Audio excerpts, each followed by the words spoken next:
બે મિત્રો રોજગારી માટે બિહારથી અમદાવાદ માટે નીકળ્યા. ટ્રેનમાં 300 રૂપિયાનો દંડ ફટકારવામાં આવ્યો અને તે દંડને લઈ બંને મિત્રો વચ્ચે બોલાચાલી થઈ અને આખરે તે બોલાચાલી હત્યામાં પરિણમી. શું છે આ મુદ્દો તે આપને બતાવીશું ધ ક્રાઇમ સ્ટોરીના આ અહેવાલમાં.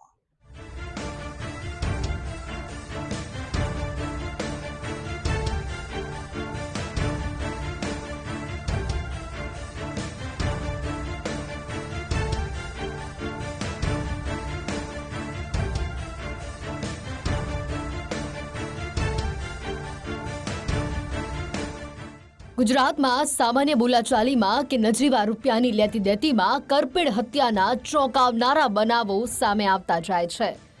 અમદાવાદ નજીક આવેલા ધોળકામાં માત્ર 300 રૂપિયા જેવી નજીવી રકમની લેવડ દેવડમાં જ મિત્રએ નજીકના મિત્રને મોતને ઘાટ ઉતારી દીધો. ગત 7 જૂને ધોળકાના દરબારજીન વિસ્તારમાંથી એક અજાણ્યા વ્યક્તિની લાશ મળી. મૃતકની ઓળખ 33 વર્ષીય રાજલાલ તરીકેની થઈ છે. મૃતક અને હત્યા કરનારો મૂળ બિહારના રાજલાલ અને રોશન નજીકના મિત્રો હતા. 4 જૂને બિહારથી બંને ધોળકા સાથે આવવા માટે નીકળ્યા. જનરલ ટિકિટ લઈને બંને રિઝર્વેશન કોચમાં બેસ્યા. આ સમયે ટીસીએ બંને પાસેથી દંડ વસૂલ કરતા બંને મિત્રો વચ્ચે થોડી બોલાચાલી પણ થઈ. પછી ધોળકા પહોંચ્યા બાદ ફરી એકવાર જોરદાર ઝઘડો થયો તો રોશને જોરથી ધક્કો મારીને રાજલાલને જમીન પર નીચે પાડી દીધો. રાજલાલ કોઈ પ્રતિકાર કરે તે પહેલા જ રોશને પોતાની પાસે રહેલી ધારદાર છરી કાઢી. રોશને છરીના ઉપરા છાપરી ઘા મારતા રાજલાલનું ઘટના સ્થળ પર જ મોત નીપજ્યું. આ હત્યાકાંડને અંજામ આપ્યા બાદ જાણે કશું જ ન થયું હોય તેમ રોશને જ પોલીસને જાણ કરીને અજાણ્યા વ્યક્તિની લાશ પડી હોવા અંગેની માહિતી આપી. આટલું જ નહીં, હત્યાના સ્થળે પહોંચેલા ધોળકા પોલીસના જવાનોને ગેરમાર્ગે દોરવા માટેના પણ તેણે ભરપૂર પ્રયાસો કર્યા. પરંતુ શંકા જતા ધોળકા પોલીસના જવાનોએ રોશનની યુક્તિપૂર્વક પૂછપરછ હાથ ધરતા તેણે ગુનો કબૂલી લીધો.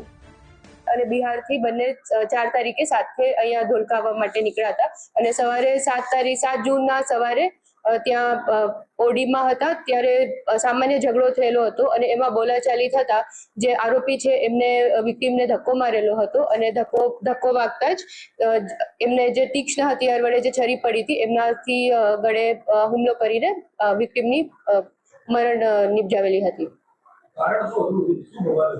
સામાન્ય બોલાચાલી થયેલી હતી અને એમાં ઉશ્કેરાઈને આરોપીએ આવી રીતે અટેક કરવામાં આવ્યો.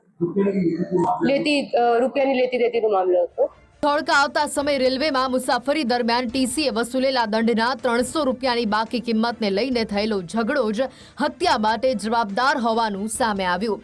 આ વાતને લઈને બંને વચ્ચે થયેલા ઉશ્કેરાટમાં રોશને હત્યા કર્યાનું પોલીસની પ્રાથમિક પૂછપરછમાં કબૂલ કર્યું.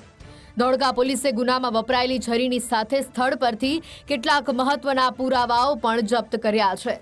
આ હત્યાકાંડમાં અન્ય કોઈની મદદગારી હોવાની શક્યતા નહિવત છે. બનાવવામાં આવી હતી ધોળકા ટાઉન દ્વારા અરાઉન્ડ 6 ટીમ્સ બનાવવામાં આવી હતી. એક ટીમ ટેકનિકલી ચકાસણી કરતી હતી, એક સીડીઆર ચકાસણી કરતી હતી, એક સીસીટીવીની ચકાસણી કરતી હતી, હ્યુમન સોર્સથી બી પૂછપરછ કરવામાં આવી હતી. જેના પછી અરાઉન્ડ 15 to 20 લોકોને શંકાના દાયરામાં લીધા હતા અને પ્રાઇમા ફેસી જે માણસ ઉપર ડાઉટ હતો જે ક્રાઇમ સીન જોઈને એમને પછી પૂછપરછના ટાઈમે ઇન્ટરોગેશન કરવામાં આવ્યું ત્યારે એમને કબૂલાત આપેલી હતી કે આ રીતે મર્ડર કરવામાં આવ્યું છે. આ હત્યા કેસને શરૂઆતમાં અકસ્માતમાં ખપાવવાનો પણ રોશને પૂરતો પ્રયાસ કર્યો હતો. વળી પોલીસ સમક્ષ કોઈ અજાણ્યા લોકોએ હત્યા કરી હોવાની આશંકા પણ તેણે વ્યક્ત કરી. આમ વારંવાર નિવેદનો બદલતા રોશનને ધોળકા પોલીસના જવાનોએ શંકાના આધારે કડકાઈથી પૂછપરછ કરતા તેણે ગુનો કબૂલી લીધો. શરૂઆતમાં ફરિયાદી બનીને આવેલો રોશન જ હત્યારો નીકળતા પોલીસે તેની ધરપકડ કરીને જેલના સળિયા પાછળ ધકેલી દીધો છે. રાહુલ ત્રિવેદી, ગુજરાત ફર્સ્ટ, અમદાવાદ.